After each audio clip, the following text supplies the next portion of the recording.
नमस्कार, मैं सिराज सालहीन, आप देख रहे हैं एक्सपीरियंस स्टार न्यूज़। अभी मैं मौजूद हूँ मनोजी डिस्ट्रिक्ट में, जहाँ भाजपा अल्पसंख्यक सेल के बिहार प्रदेश अध्यक्ष ताउल कादरी साहब यहाँ पहुँचे हुए हैं।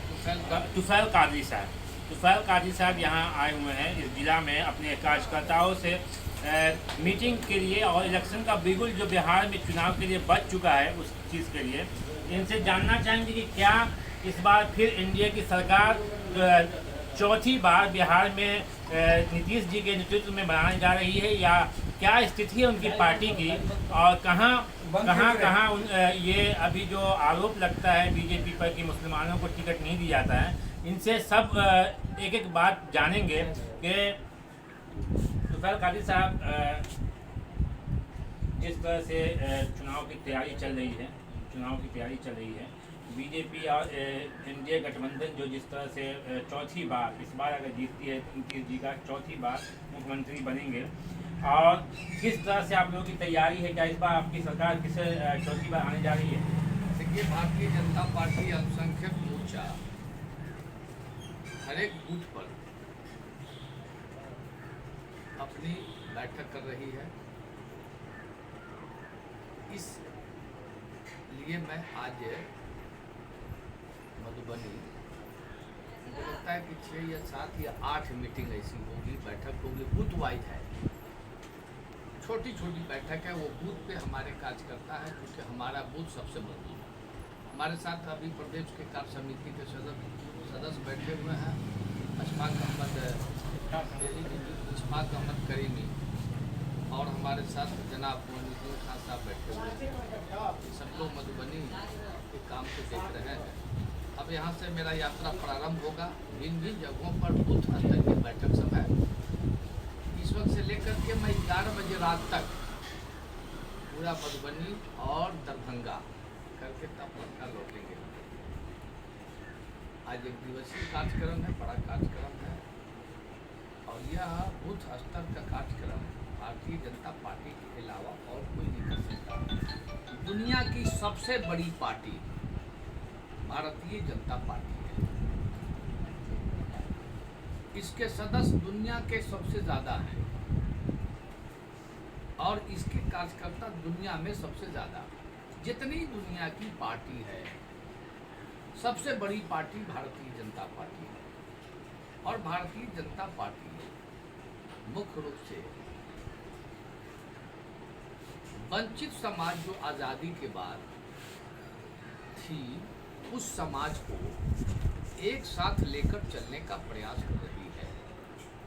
हमारा प्रधानमंत्री भारतवर्ष का जो विश्व का नेता है,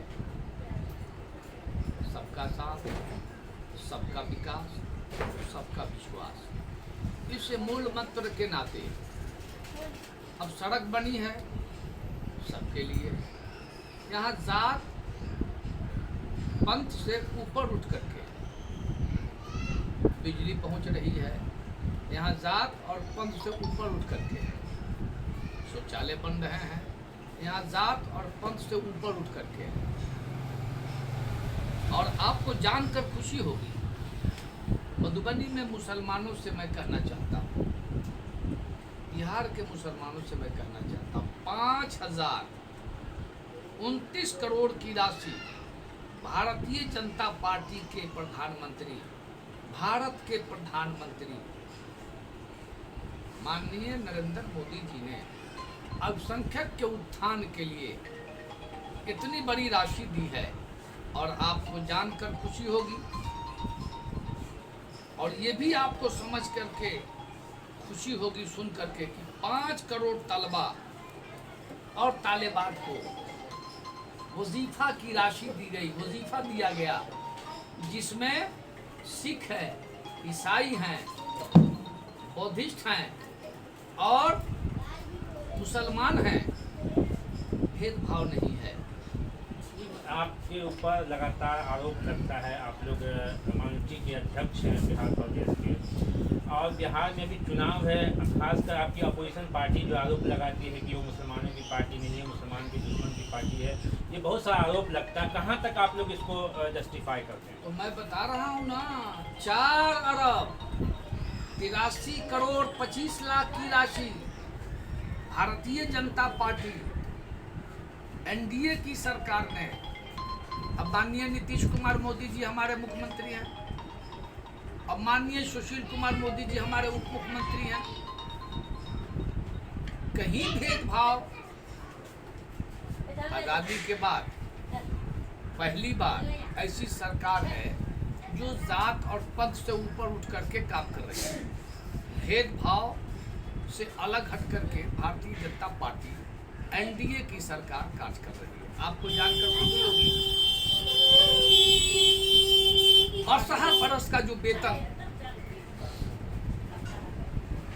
साइंस के शिक्षकों का बाकी था, करोड़ों करोड़ की राशि माननीय सुशील कुमार मोदी जी उप मुख्यमंत्री और माननीय नीतीश कुमार जी के नेतृत्व में प्राप्त हुआ। कंप्यूटर के सेक्शन में करोड़ों करोड़ की राशि देकर हर एक मदरसे को हम लोग कंप्यूटर से लैस कर रहे हैं। अगर भारतीय जनता पार्टी मुसलमानों की दुश्मन होती तो फिर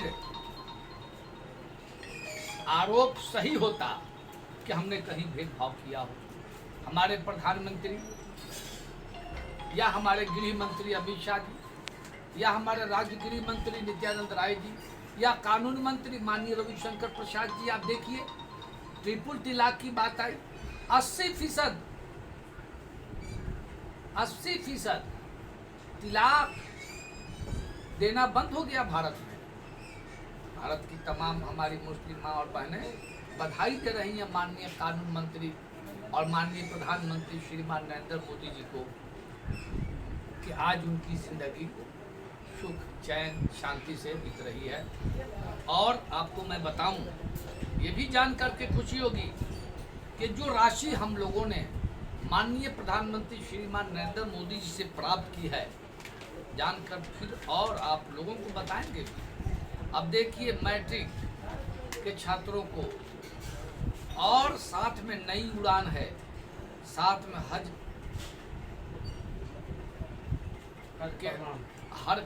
के दायरे में देखिए आप, पूर्व की सरकार में हाजी की संख्या बहुत छोटी होती थी, माननीय प्रधानमंत्री जी ने हाजियों की संख्या बहुत बड़ी कर दी, सब्सिडी भी खत्म कर दी। इसी तरह से जियो पारसी के बारे में किसी ने चिंता नहीं किया था। देश का प्रधानमंत्री माननीय नरेंद्र मोदी जी पारसी के भी संबंध में चिंता करते हैं, ये बहुत बड़ा विषय है। वक्फ बोर्ड की जो प्रॉपर्टी थी पूरे भारतवर्ष में, उसमें लूट मचाते थे लोग। आज वक्फ बोर्ड की सारी प्रॉपर्टी पर नियंत्रण रखा गया है। लुटेरे बिचौलिए जो अपराध कर रहे थे, माननीय प्रधानमंत्री जी और हमारा वो जो मंत्रालय है मुख्तार अब्बास नकवी जी का, माननीय मंत्री मुख्तार अब्बास नकवी जी हैं और सजग अंदाज से काम कर रहे हैं। जान करके आपको खुशी होगी, हमारा धरोहर इस पर बहुत अच्छी राशि खर्च करके हुनर को हौसला उस्ताद, फिर उसी तरह से हमारी धरोहर। और आपको ये भी जान करके खुशी होगी कि नया सवेरा निःशुल्क कोचिंग पढ़ो प्रदेश। अब बताइए, मैंने पूरी चीज़ों को बाज़ाब्ता सबूत के तहत पेश किया है, इसमें कोई भेदभाव है? ये हम लोग पुस्तक भी वितरण कर रहे हैं भारत सरकार की ओर से, बिहार सरकार की ओर से। अब कोरोना के काल में है कोई ऐसा देश, इतनी बड़ी आबादी वाला देश, घनी आबादी वाला देश, जिसका प्रधानमंत्री 5 महीने तक अपने देश की एक बड़ी आबादी को चावल और गेहूं दे रहा हो, दाल दे रहा हो। 5 महीने तक भारत का प्रधानमंत्री गरीबों को चावल और गेहूं और दाल दे रहा है। जाहिर सी बात है, यहाँ भी कोई भेदभाव नहीं है। राजीव गांधी कहते थे हम 1 रुपया भेजते हैं तो 15 पैसा मिलता है। आज वो ऐलान, वो तस्वुर, वो ख्याल, वो अभियान, वो बिचौलिए सब समाप्त हो गए। 1500 रुपया कोरोना के पीड़ा के काल में भारत का प्रधानमंत्री माननीय नरेंद्र मोदी जी दिल्ली से डालते हैं तो सीधे जनधन खाते के माध्यम से 1500 रुपये की राशि मिल रही है। आप ये बताइए क्या माननीय प्रधानमंत्री जी ने ये कहा है कि मुसलमान को नहीं मिलेगा, केवल हिंदू को मिलेगा, सिख को नहीं मिलेगा, ईसाई को नहीं मिलेगा? माननीय प्रधानमंत्री जी ने सबका साथ, सबका विकास। सर एक बात आप बीच में हम रोकना चाहेंगे, जिस तरह से मुस्लिम युवा है वो आज से 5 महीने पहले आपकी पार्टी से जो बीजेपी है उससे बहुत सारे लोग जुड़े। सीए एनआरसी को लेकर कुछ लोग सुकड़ गए, उसको लगा कि धर्म पे और हमारी जो है आइडेंटिटी पे जो खतरा है और इस पार्टी से जुड़ने से रुक गए। जिस तरह से लोग युवा जुड़ रहे थे बीजेपी से और मुसलमान, जिस तरह से आप क्या लगता है आपको, क्या युवा को विश्वास दिला पाएंगे कि पार्टी में आने के लिए, और पार्टी जैसे सबका साथ, सबका विकास, सबका विश्वास पे लेकर बोल रही है, वो धरातल पे उतरेगी? ऐसे देखिए, वामपंथी दल, चीन के इशारे पे चलने वाले और पाकिस्तान की नीतियों पर आधारित लोगों ने भारतवर्ष में बहुत सारे दंगे कराए आज़ादी के बाद, लेकिन भारत के प्रधानमंत्री माननीय नरेंद्र मोदी जी के नेतृत्व में दंगे नहीं हुए।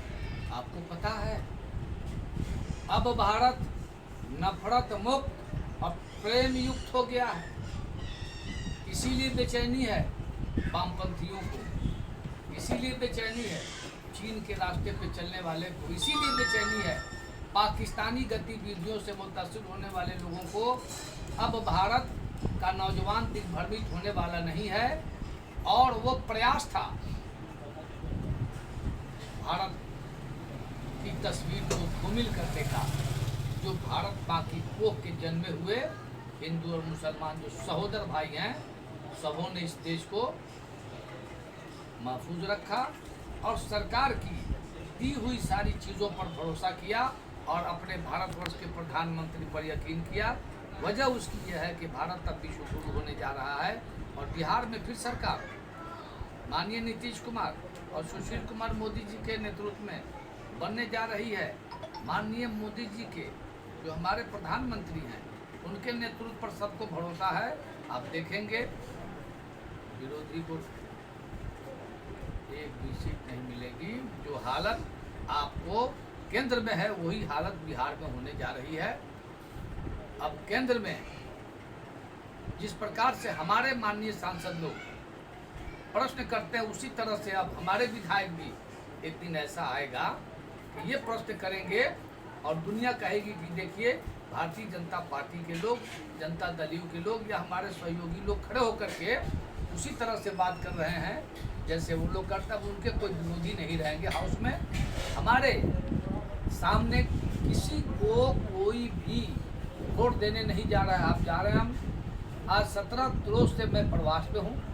हिंदू, मुसलमान, सिख, ईसाई जात पात से उठकर Kamal Kamal Kamal, NDA NDA NDA के नेतृत्व पे भरोसा कर चुका है। अब किसी के बहकावे में करने में एक सवाल जो हम लोग बहुत दिनों से इस बिहार में देख रहे हैं, मदरसा एजुकेशन जो है, इस पर जो है बहुत सारा लोग भ्रष्टाचार का आरोप लगाता है। जिस तरह से अभी आपके मदरसा बोर्ड के अध्यक्ष जो है क़य्यूम साहब, उस पर भी बहुत सारी बातें आई, टिप्पणी होती है कि वो अपने परिवार के लोगों को पूरे मदरसा एजुकेशन में उन्होंने डाल दिया है। ये सर मतलब इसके बारे में आप क्या? अभी देखिए, उस तरह का कोई संज्ञान हमारे सामने नहीं आया है, कोई ऐसा प्रमाण नहीं प्राप्त हुआ है। वैसे मदरसा बोर्ड को आपने जो समझा है वो अलग विषय है, लेकिन माननीय प्रधानमंत्री जी मेन स्ट्रीम की ज़रूरत महसूस की। हम कंप्यूटर दे रहे हैं, हम साइंस के टीचर को दे रहे हैं। अब माननीय प्रधानमंत्री जी का कहना है एक हाथ में कंप्यूटर हो तो दूसरे हाथ में कुरान हो। ऐसा भारत और ऐसा भारत का प्रधानमंत्री फिर किसी को मिलेगा? मेरा प्रधानमंत्री स्पष्ट रूप में कहता है हमारे एक हाथ में भारत की संस्कृति है, दूसरे हाथ में हमारे मशाल का, विकास का मशाल है। अब ऐसे प्रधानमंत्री पर आप भरोसा करें, छोटी छोटी बातों के पीछे न पड़े आप। भारत माता की जय। ये हमारे तमाम कार्यकर्ता आज एक एक बूथ पे बैठक कर रहे हैं और हम बूथ पर ही जा रहे हैं। कोई बड़ी सभा नहीं हो रही है, ये मैं आपको बताना चाहता हूँ। और इस बार मुसलमानों का बुथ बताएगा। हर बूथ पर मुसलमानों के माध्यम से जो वोट पड़ेगा वो कमल को पड़ेगा, एनडीए को पड़ेगा। एनडीए के कमल के अलावा और किसी को नहीं पड़ेगा। ये बूथ बताएगा मुसलमानों का कि हम किसके साथ हैं। ये थे बिहार प्रदेश अल्पसंख्यक के अध्यक्ष जनाब फैल कादरी साहब, जो जिनका अभी मधुबनी मिथिलांचल में दौरा चल रहा है। ये तमाम इन्होंने कहा कि युवा इस बार हमारे साथ है और चौथी बार सरकार हमारी बनने जा रही है बिहार में। आप देख रहे हैं SBN स्टार, मैं सराज सालिहीन।